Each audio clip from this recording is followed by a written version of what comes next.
Ok, sans plus tarder, nous allons préparer notre dossier, là où nous allons travailler. Nous allons travailler dans ce dossier qui s'appelle F4 Data Engineer.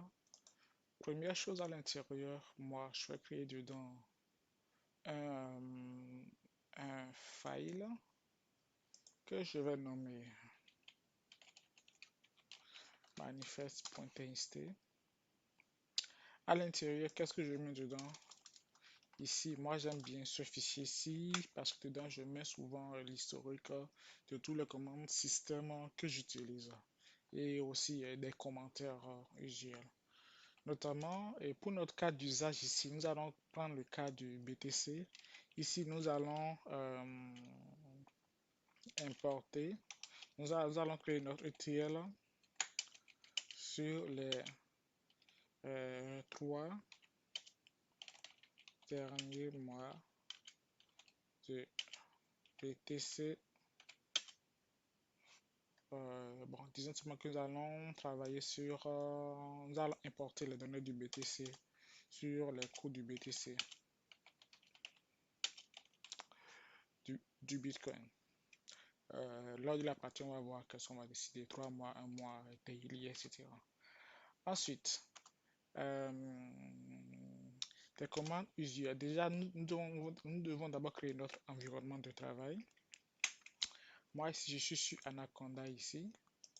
Donc, j'aurai besoin de la commande conda pour créer mes viandes. Alors, déjà, je fais un clic droit, je fais open, je l'ouvre dans un terminal. Parfait, je suis là.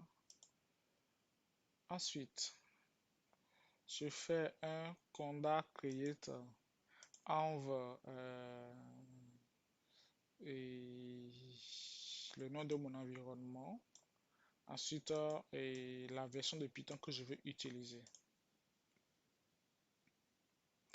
Alors, comme nous allons utiliser Python 3.11, nous allons d'abord forcer son installation dans Conda.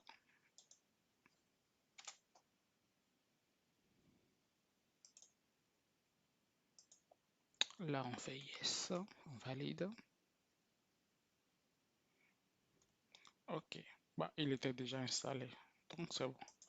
Alors maintenant, nous allons créer notre fienv.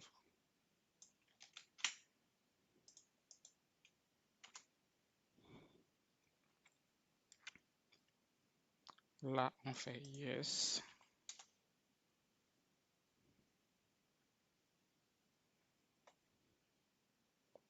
Ok, c'est bon. Maintenant, nous allons activer notre fienv.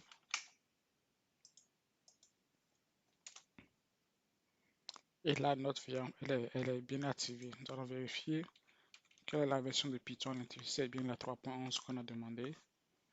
Et voilà, on voit bien que c'est la 3.11 qui est bien à l'intérieur. Ok. Ok, maintenant nous allons créer un fichier requirement dans lequel nous allons lister les packages dont on a besoin.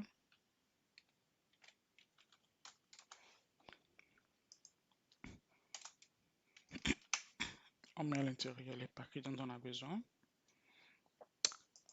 J'ai mis request, panda, boto, apache beamer,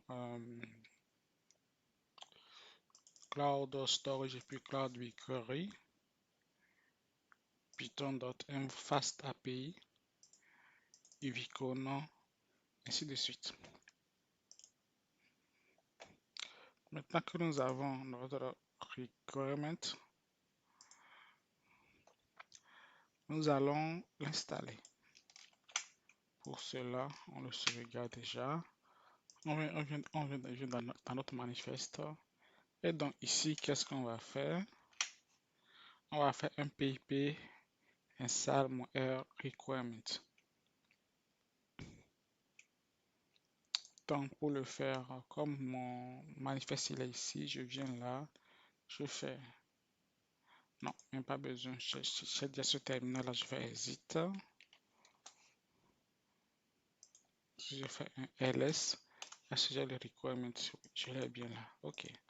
Donc maintenant, je peux faire comme ceci.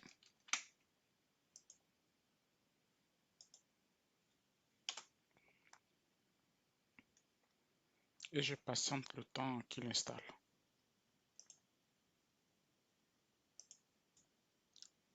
Ok, il a fini les installations. Alors maintenant, nous allons créer deux dossiers. Un dossier qui va contenir nos scripts de l'ETL et un autre dossier qui va contenir nos scripts de test. Donc ici, je fais un clic droit, NeoFlow, je peux le nommer ETL BTC script.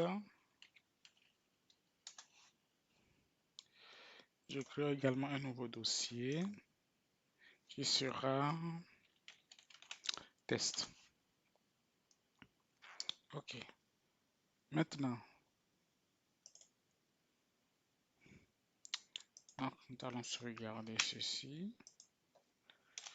Et notre environnement, les bases sont déjà faites pour qu'on puisse commencer à écrire notre ETL. Donc, nous allons commencer dans la vidéo suivante.